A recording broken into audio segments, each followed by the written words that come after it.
석 달 후에 우리가 그 섬에서 겨울을 난 알렉산드라 배를 타고 떠나니 그 배의 머리 장식은 디오스구로라. 수라구사에 대고 사흘을 있다가 거기서 둘러가서 레기온에 이르러 하루를 지낸 후 남풍이 일어나므로 이튿날 보디올에 이르러 거기서 형제들을 만나 그들의 청함을 받아 이레를 함께 머무니라. 그래서 우리는 이와 같이 로마로 가니라. 그곳 형제들이 우리 소식을 듣고 아비오 광장과 트레이스 타베르네까지 맞으러 오니 바울이 그들을 보고 하나님께 감사하고 담대한 마음을 얻으니라. 우리가 로마에 들어가니 바울에게는 자기를 지키는 한 군인과 함께 따로 있게 허락하더라.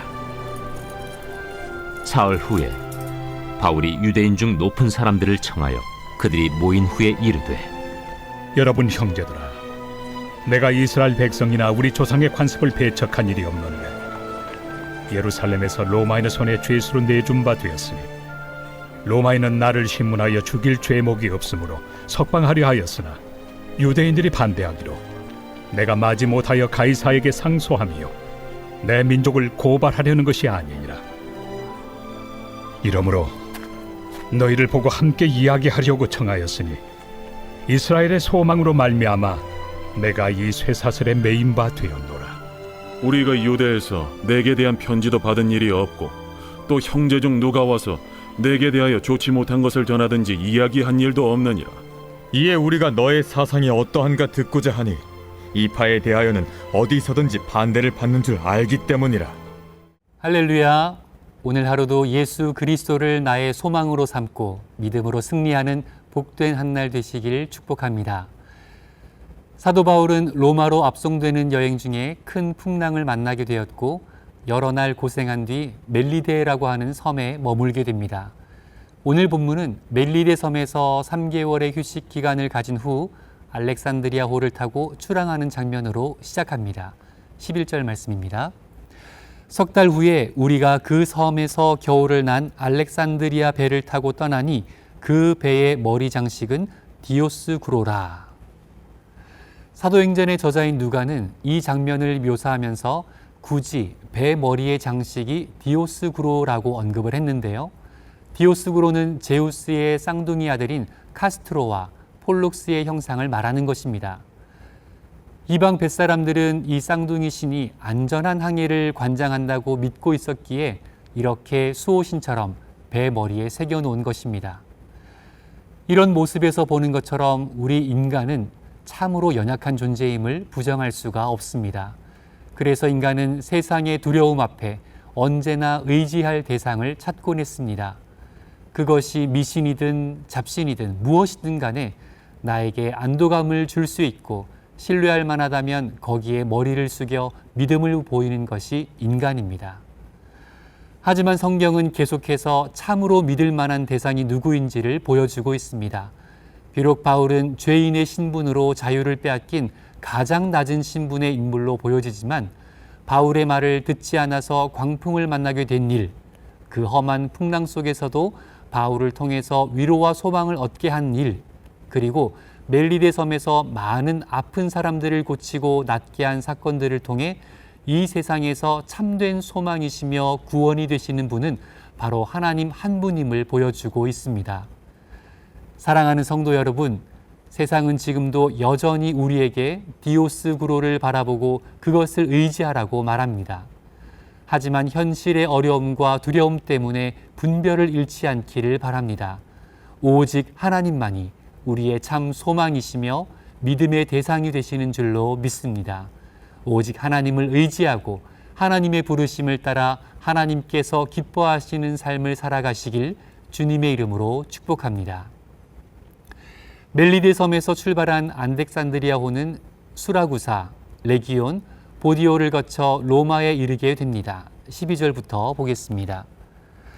수라구사에 대고 사흘을 있다가 거기서 둘러가서 레기온에 이르러 하루를 지낸 후 남풍이 일어나므로 이튿날 보디올에 이르러 거기서 형제들을 만나 그들의 청함을 받아 이레를 함께 머무니라.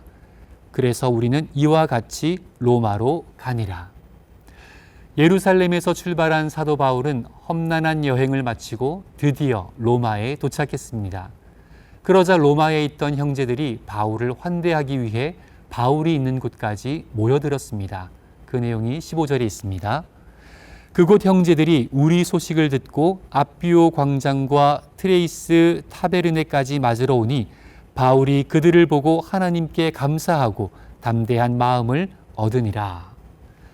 앞비오 광장과 트레이스 타베르네는 도심에서 50km 이상 떨어진 곳이었습니다. 그럼에도 바울 일행을 맞이하기 위해 이렇게 먼 길을 달려온 것입니다. 우리의 소망으로 삼고 우리가 바라보아야 할 분은 예수님이시지만 동시에 우리 그리스도인들이 광야 같은 인생길을 걸어가기 위해 서로 동력하고 돌아보는 신앙 공동체가 필요합니다. 먼 길을 나와 바울을 맞이한 이들과 같이 공동체의 격려는 우리에게 위로를 주고 형제 자매의 중보와 사랑을 통해 이 땅을 살아갈 힘과 담대함을 얻게 됩니다. 당시 사도 바울은 죄수의 신분으로 고된 여행을 마친 후 몸과 마음이 상당히 지쳤을 것입니다. 그런 상황 속에서 바울은 믿음의 형제들이 마중을 나와 환대하는 모습 속에서 담대함과 큰 힘을 얻었습니다.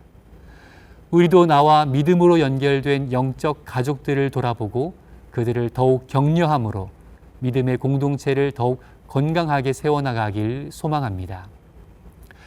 로마에 도착한 바울은 자신을 지키는 군인 한 명만 있게 하고 자유롭게 사람들과 교제할 수 있도록 허락을 받았습니다. 16절입니다. 우리가 로마에 들어가니 바울에게는 자기를 지키는 한 군인과 함께 따로 있게 허락하더라. 이렇게 특별한 배려 속에서 바울은 유대인들을 초청하여 복음을 전할 기회를 마련하고자 하였습니다. 17절에 그 내용이 있습니다. 사흘 후에 바울이 유대인 중 높은 사람들을 청하여 그들이 모인 후에 이르되 여러분 형제들아 내가 이스라엘 백성이나 우리 조상의 관습을 배척한 일이 없는데 예루살렘에서 로마인의 손에 죄수로 내준 바 되었으니 로마인은 나를 신문하여 죽일 죄목이 없으므로 석방하려 하였으나 유대인들이 반대하기로 내가 마지못하여 가이사에게 상소함이요 내 민족을 고발하려는 것이 아니니라. 바울은 먼저 로마에 있는 유대인 중 높은 사람들을 불러 자신에게는 죄도 없고 유대인들을 고발할 마음도 없다며 진정성을 호소했습니다. 그리고는 복음을 강론할 수 있는 자리를 마련하기를 바랬습니다. 20절입니다. 이러므로 너희를 보고 함께 이야기하려고 청하였으니 이스라엘의 소망으로 말미암아 내가 이 쇠사슬에 매인 바 되었노라. 바울은 자신에게 죄도 없고 악의도 없음을 강조하며 그럼에도 자신이 이렇게 죄인의 신분일 수밖에 없는 이유는 이스라엘의 소망 때문이라고 말합니다. 이스라엘의 소망이라는 말은 이스라엘 민족이 그토록 기도하며 기다렸던 메시아를 이르는 말입니다. 사망 권세 이기시고 부활하신 분, 온 인류의 죄를 해결하신 분, 모든 민족에게 구원을 허락하시는 예수 그리스도, 그분이 바로 이스라엘의 소망임을 선언하며 바울이 쇠사슬에 매인 바 된 이유도 이스라엘의 소망이신 예수 그리스도로 인함이었음을 선언한 것입니다. 사도 바울에게는 예수님이 전부이셨습니다. 예수님이 유일한 소망이셨으며 그의 삶의 목적이었습니다. 그리고 주님을 전하기 위해 죽음도 두려워하지 않고 그의 온 삶을 드렸습니다. 우리도 사도 바울과 같이 우리를 죄에서 구원하신 주님을 더욱 사랑하고 내 삶의 이유와 목적이 되시도록 마음의 중심에 모시기를 소망합니다. 그렇게 오늘 하루도 우리의 참 소망이 되시는 주님과 승리하시길, 그리고 믿음으로 담대히 나아가시길 주님의 이름으로 축복합니다. 기도하겠습니다.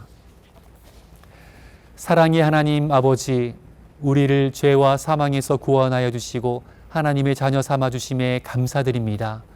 주님께서 바울을 통하여 이방과 열방을 향하여 복음을 선언하셨던 것처럼 우리도 그 주님을 내 마음의 중심 가운데 모시고 주님을 전하며 복음을 드러낼 수 있는 믿음의 삶을 살게 하여 주옵소서. 예수님의 이름으로 기도합니다. 아멘.